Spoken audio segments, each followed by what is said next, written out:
What is going on, Movie Meals? Number 40 through 31 of our top films of the decade. Go check out the other one. We got 50 through 49 already up. That was up yesterday.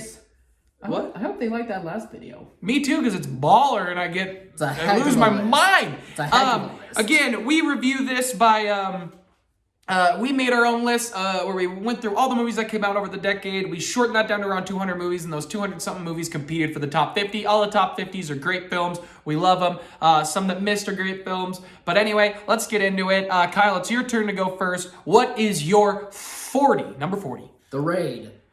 Wow. The Raid. Wow. Is an excellent action movie.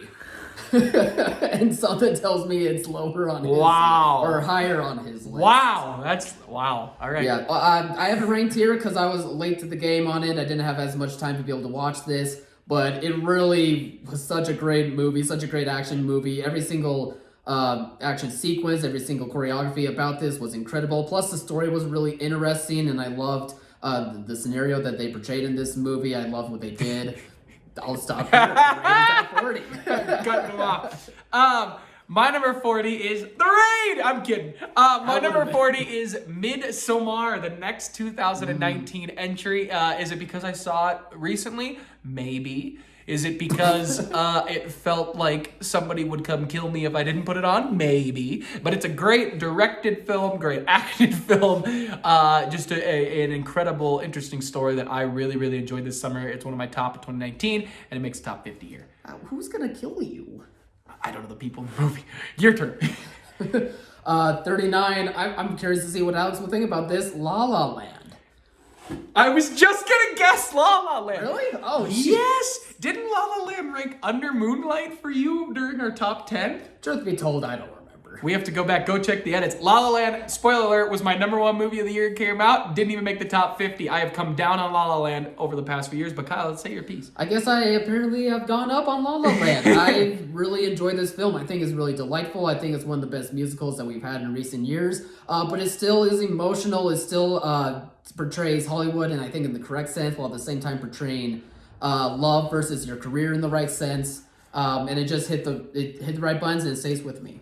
Yeah, it's a great film. My 39 is... We're at 39, right? Yes, I started first. Yeah, so you're at 39. Is Lady Bird. I very much enjoyed 2017's Lady Bird. It's a great film. It really introduced me to Greta Gerwig. Get me extremely excited for Little Women coming up. I just that film is fantastic, and I very much enjoyed it. It's very relatable and heartbreaking and great. So yeah, Kyle, what do you got? What's 38? 38 is Get Out. Wow. Yeah. You were putting some people's all-time grades at your bottom. Yeah. And it is insane. Because I got better. It's going to be Batman v Superman at what? What do you got? You got a quick piece on it, or you just love it?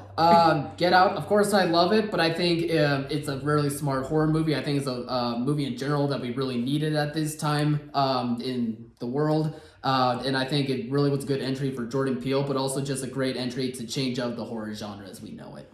My number 38 is Avengers Infinity War. Infinity War took the world by storm with its ending. It's visually fantastic. It's fun. It's a blast. It's one of the best movies of the decade, I think. And it is my 38. Kyle, what do you got? 37 is Her. The Joaquin does not make my list. Movie. Really? That one didn't make your list? And I have come up on it from when I first saw it, which I didn't love it as much the first time, but I have come up on it. Still did not make the top 50. Yeah, Her, I think, is such an interesting movie. I think it's a great science fiction movie, but it's also just a great story about love, even though it's about a man and his phone almost. But I think that it was creepy. Creepy, but also it kind of works in that time when it came out, but it also keeps on working still. It keeps on just being so true to how life kind of is these days. So Her is on there for me, 37. My number 37 is 2013's The Great Gatsby. I forgot how much with Leo DiCaprio. I've probably come down on a little bit over the last few years, but I still really enjoy it. But when that movie came out again, it was introduction to filmmaking. A lot of my friends are obsessed with Leo, so I just kind of jumped on that love for Leo when I was learning about film and whatnot, which dove me into all of his other films.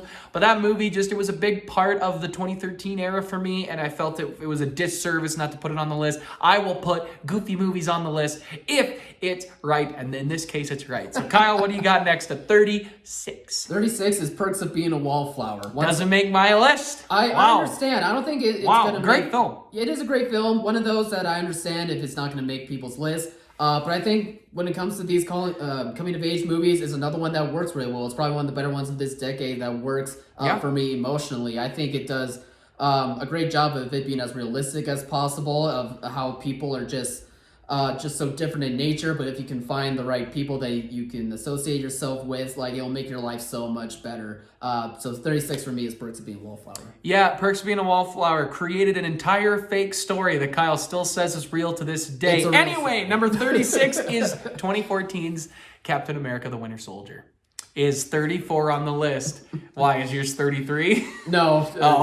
What number are we on again? Or 35. We're at 36. I'm at 36. Oh, okay. You're going to be 35 next. But The Winter Soldier, it changed up the way Marvel does genre filmmaking. They took risks. It's darker. It's grittier. It's bold. It made Captain America more popular with the mainstream. And I adore that film. So 36.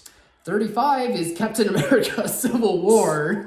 Civil War did not make my list. Well, another one I understand too, and it's not just because Ant-Man finally becomes Giant Man, and I'm so excited. I lost my mind at that part. But I think it was just a great entry into the MCU, but I also just think in general it's a really great action movie. I think it's a really great movie about politics in certain ways. I think it kind of changes up that whole universe at the time, and it's just it's delightful. The action's great. Awesome movie for me. Yeah, my number 35 is Mad Max Fury Road, which is on some people's top 10s. But here's the big thing that pushed it down on the list. I love Mad Max Fury Road, but I haven't watched it in 3-4 years. I haven't watched it since it came out. And I watched it a couple times after it came out on DVD, but since then I haven't rewatched it. I haven't revisited it.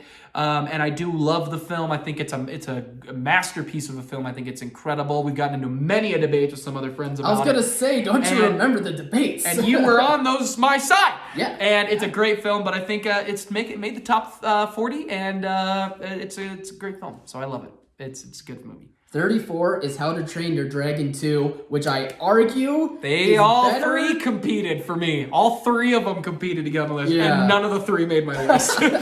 But they competed. I argue that How to Train Your Dragon 2 is the best movie of the franchise. It is better than the first one. I think the animation takes a big step up from the first one. I think it's a much more emotional story.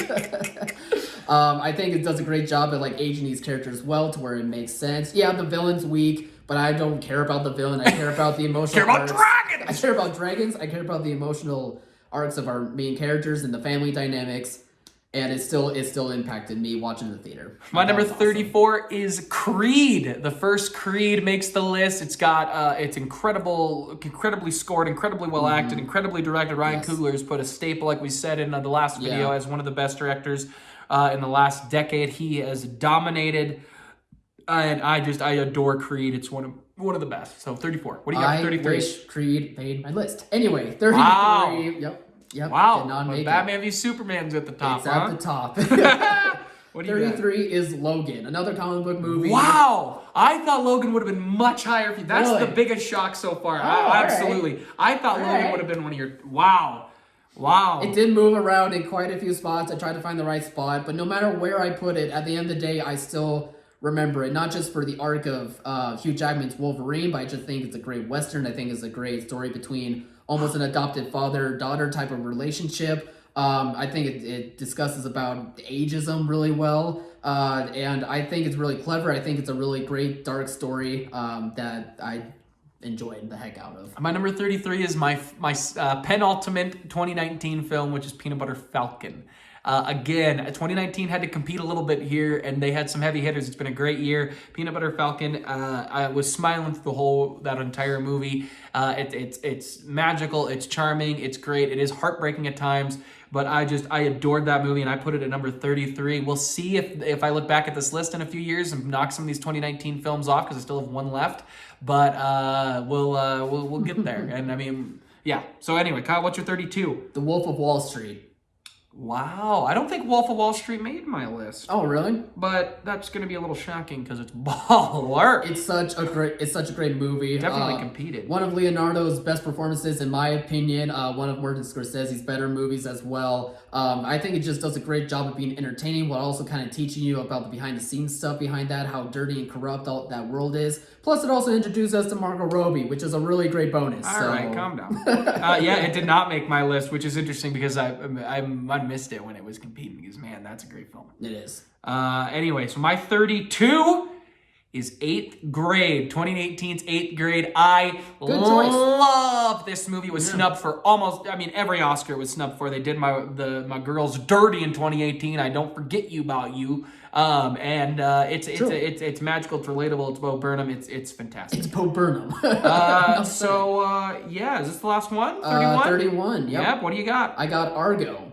Argo did not make my list. I kind of understand that. It was a tough cut. No, it was a tough cut. I don't think it's one of Ben Affleck's most remembered movies of his that he directs. I think like The Town could be like one that people really enjoy more. I think it's Argo. But Argo is, I think, a really great movie. I think it's a really smart movie. It's riveting. It's interesting. It actually introduced me to Ben Affleck as a director, and it made me fall in love with him as an actor and director instantly. And I think it's just creatively well done and very interesting. My number 31 is The Place Beyond the Pines. It's an indie film with Bradley Cooper and Ryan Gosling that is absolutely a triumph. This movie took over for me in 2012 and 2013. It blew me away with how incredible it is. It was much higher. I ended up knocking it a little lower to 31. But if you have not seen this film, you need to rush and go watch it right now because that movie is incredible. Did it come out in 2012? Yep.